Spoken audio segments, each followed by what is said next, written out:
and you really got going in the third quarter, both individually and as a team. Like, what did you find or what changed to get you guys rolling the way that you did?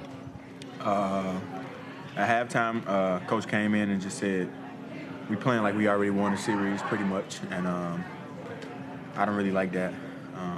And I didn't like how we was playing overall, and I didn't like how I was playing individually, so I knew I had to pick it up. What had to change the most, or what did you change? Our defense. We was letting Jonathan Kuminga just get everywhere he wanted to go. Draymond was pushing the pace. We wasn't impacting the ball unless he was crossing half court. Offensive rebounds, we wasn't boxing out. We wasn't limiting those guys to one shot. Just game plan mistakes that can't happen if you want to be the championship team and if you want to go to the finals, or Western Conference Finals at least. You can't let those things happen, so we got to be better. And what is it like when you get in one of those runs like you were offensively there in the third quarter? It's the best feeling ever. Did it start with that shot that you made at the end of the first half to kind of get you going? Probably. Probably. Yeah, that was a nice shot for me. It got me going. And Finch was saying that you were one of the most vocal guys at halftime tonight. Were you delivering some of that message that you were just talking about before? Like, what was your message to the team at halftime? Yeah, I told them we only got 2 wins. I've never seen a series end 2-1. So I told them, we got to get 2 more wins, and right now we playing like we already got 4 wins. Like, we playing like they're going to lay down.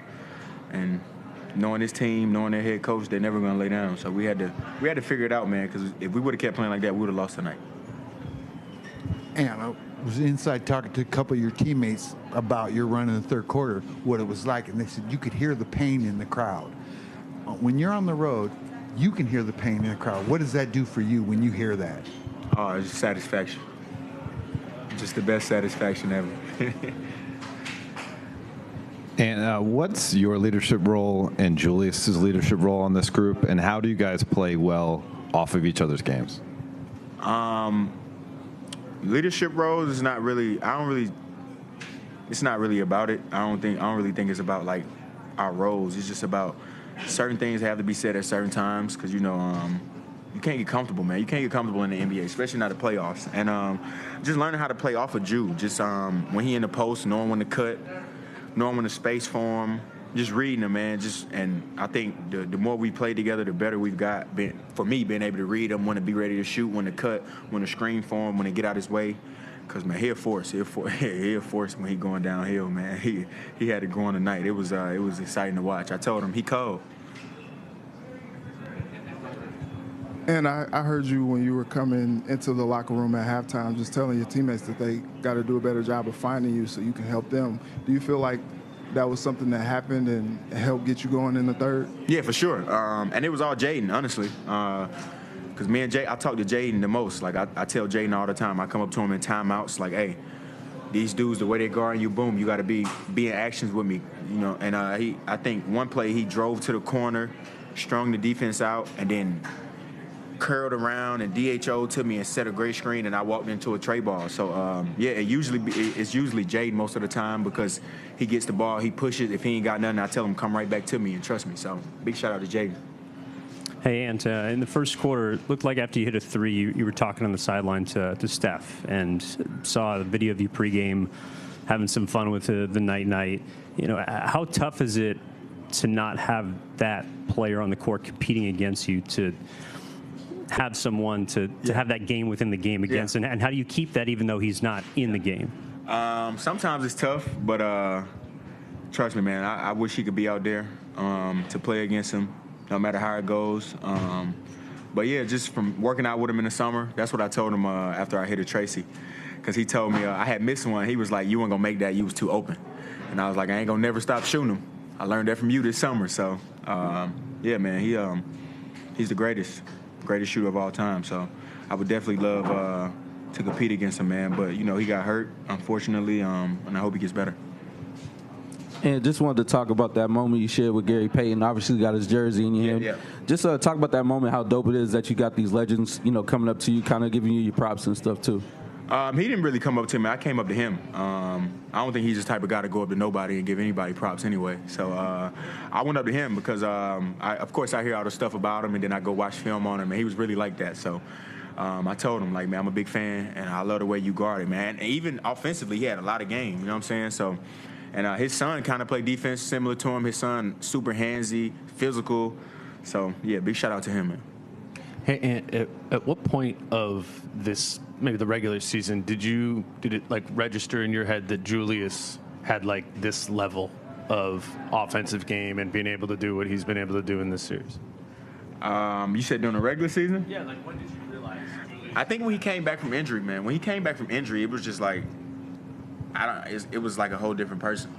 Yeah, pretty much. I don't even really know what else to say. It just, when he came back from injury for that Phoenix game, it was like, oh yeah, we might be on to something. So yeah, I think that was a turning point. Hey, and even when you've had big games, you're conscious about saying Jaden's the MVP or singling out, Nas or Julius or whoever. Why is that important to you to be like their biggest cheerleader? That's what it's about, man. Want to see your teammates succeed. Want to see your teammates shine. Not even my teammates, my brothers. I mean, we're going to battle every night. We play 82 games. We be with each other 8-9 months out of the year. So those guys like my brothers, man. And it's nothing like seeing them compete and produce at a high level, because that makes everybody happy. And I can't wait to come in here and praise them every time, every chance I get, because I know everybody want to give me the credit, but I can't do it without those guys. So yeah, they the MVP every night, every single night, man. They come and play. They play their balls off, and I can't ask them for nothing better. Ant, last series, you mentioned a couple times the late night conversations you and C. Hines would have, trading clips, reading defenses. How those late night sessions come about with you two, and how important, how frequent are they, and how important are they, just that conversation late at night between you two to your success in breaking down a defense and navigating the playoffs? It's super important because he's a psycho, man. He breaks stuff down like to ways that I've never seen before, and it helps me, man, because I be struggling sometimes. Like, I go out there and I'm not playing well in the first quarter, and then he come bring me some film, and he's like, you got to do this. So just being able to I think, listen, be willing to learn, I think that's the biggest thing for me, because most guys don't want to listen, or they think they know it all already, and having somebody like that in my corner is big for me, man, because he gets on me when I'm messing up, and he never gives me too much credit, so I appreciate him for sure. Awesome. Thanks, man. Yeah.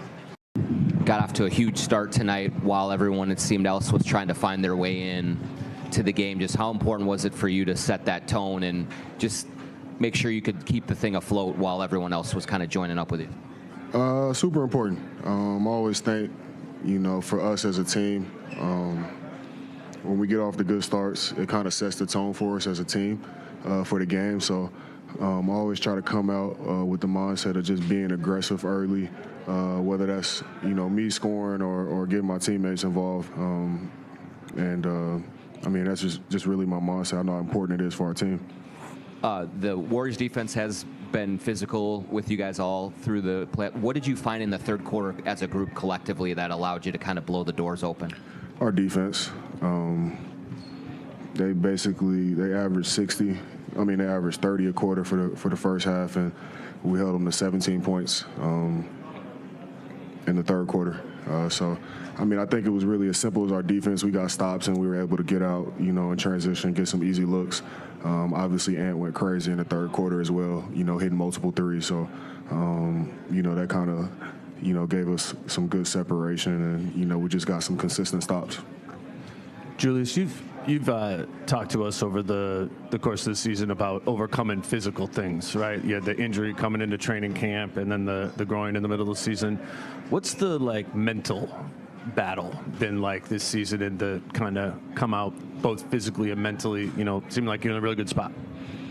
I don't know, man. I've battled through a lot in my career, to be honest. So. My first game in my career, I broke my leg.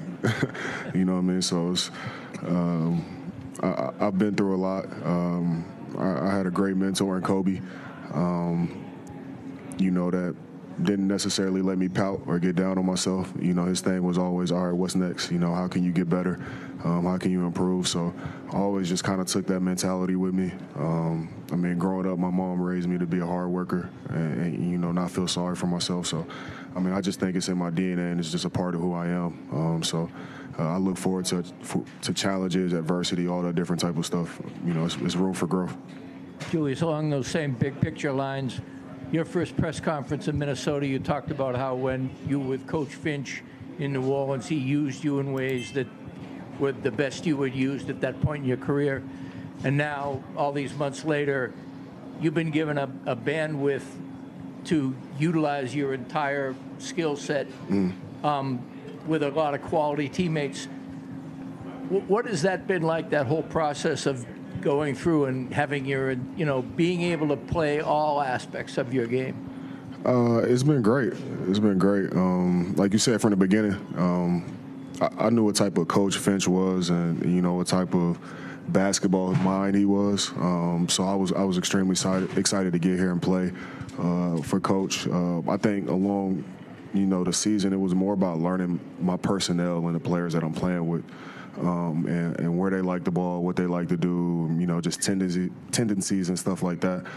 So it took me a little bit to figure it out and adjust my game. But I think now we're just kind of like reaping the benefits of it and just being able to be utilized and, do many different things on the court.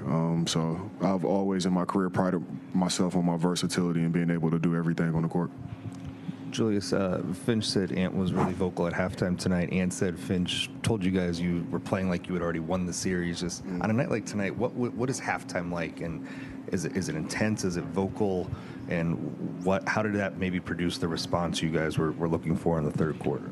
It was extremely vocal. We were just talking about what we need to do better. I don't think it was like any panic or tension. It was who we are as a team. We're like, all right, we need to do this better. We need to play better defense. Like, we weren't guarding anybody in the first half. I mean, that was first and foremost, and that's where we hang our hat at. They had 60 in the first half, and I think every game we've held them under 100, so far, if I'm not mistaken. But we just knew that we had to turn it up a notch. We weren't executing the game plan. We weren't doing things with intention and, full-on effort and all those different type of things. So, if we change that, we can get control of the game. So we just couldn't take the opportunity that we had lightly. We had a chance to go 3-1 on their home court. Game 5, have a chance to close out on our court. So, we got to take advantage of these moments. Julius, so many times in this series, especially the last two games here, the Warriors will go on runs and then you'll have a response. Is that something that you kind of take pride in doing? I just try to be in tune and be in the moment of like what's going on. I know if they're going on a run, just try to settle in and get us some good offense. Or like if we turn the ball over, I feel like it's important for us to come down next possession and get a good, clean look or a good shot. So they're a team that like you don't want to turn the ball over because that's how their shooters like Buddy Hield and Pazinski and all those guys get loose, or Kuminga gets, easy looks in transition. So you want to try to take care of the ball, versus them, which we didn't do in the fourth quarter at all. But, when they go on runs, I just try to settle in, get us something good, get everybody to calm down and, just get a good possession. Julius, sounds like you're battling a sinus infection. What little surprised, I guess, at yourself then and how you came out offensively, seemingly on fire? Yeah, maybe I need to be sick more. But, I guess changing of the season and all those different type of things bothered me a little bit. My son here, his eyes were swollen shut a couple days ago, so he was hurt too, but pulled through, handled business. I'll be fine. Yeah. Kai, what do you like most about watching your dad play? I like to hype him up, and I like to just watch him play and play his hardest. What do you tell him? I don't know, I just tell him to lock in and play good. That's good advice. That's good advice. Julius, you and Ant provided so much production for this team throughout the first 2 rounds. How do you think you each push the team through, whether it be on the court, off the court, demeanor, whatever? For me personally, I know it starts with us, but it's Ant. Like, Ant's, the brightest star in the room. And not just from what he does on the basketball court, it's his personality, how he brings everybody together. You know, how he can communicate and just light up a room. You know what I mean? He has that it factor. So for me, I always just try to tell him to go be great. I said it before. I try to tell him to go be great. And I try to play off of that and make the game as easy as possible as I can for him. But, I mean, it's really him. I said it from the beginning when I got traded here. Like, he's special. He has a chance to be as great as he wants to be. You know what I mean? So I just try to push him and challenge him and also be there for him any way I can, because, I mean, we only going to go as far as he goes, you know, as he takes us. And, you know, he's taking us pretty far right now. Julius, what's it like playing with Mike? And there's probably not too many people you pick up stuff from at this stage in your career, but is he somebody that you kind of have gained some stuff from? Yeah, I won't talk about how old he is today. But Mike, man, his presence is unbelievable, man. Like, he's as steady as they come. You know, just his ability, I don't know if it's a point guard thing or if it's just Mike, because his ability to communicate with everybody, each individual on the team in different ways, and bring the best out of everybody. I mean, how he competes every single night. You know, he's so versatile and does so many things, and he's just a great basketball mind, man. So besides, like, what he does on the court, like, his leadership is unbelievable, and it's something that I've really learned from him this year and been able to take and add to my game. But he's just a calming, settling presence for our team. Thanks, Jim. No, thank you. Jaden, first half, you guys are getting out-rebounded 25-15. You have 1. You got 12 in the second half yourself. Like, what was kind of the switch or thing that you're able to flip to get it going in the second half there? Just knowing that they was getting a lot of second chance, so just willing to hold them to one shots each possession, and just making an effort to go crash every time, like offensively, defensively, and then just being relentless while doing it. Their defense has been hard to solve for a lot of the series. Do you think you guys figured some things out in that third quarter that you can carry over to close this out? Yeah, we just ball movement versus zone. That's what helps break the zone. So we just had to figure that out after like a couple possessions. Then when I feel like when we did that, they got out of it, and then we were just able to play freely how we usually do. Jaden, you've seen Ant get on one of those roles many times before. What's it like to be on the floor when he's kind of in that moment?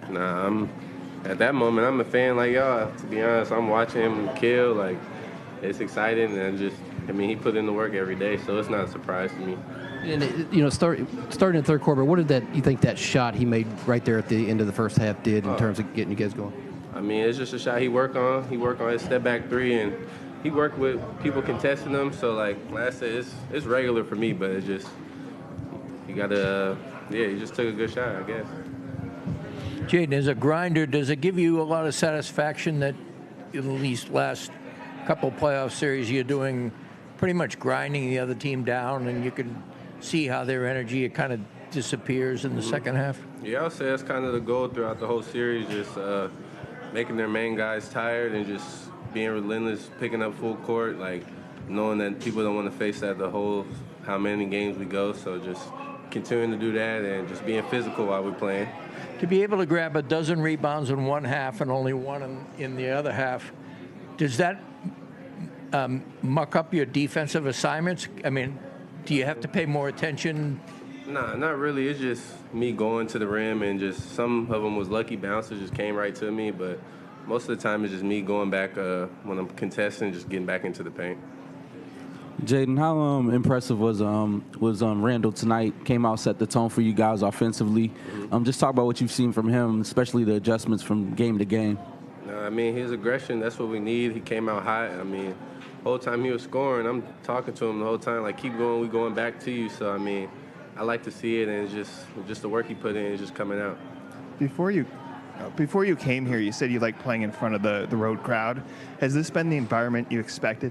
Yeah, I mean, it's more than what I expected, really. I'm playing here in the regular season. They're always got a good fan base, but now, fans talking to you, chirping at you and stuff like that. So I mean, it's cool. Someone called me like McDonald's down the court, like just goofy stuff, but it's all fun and games.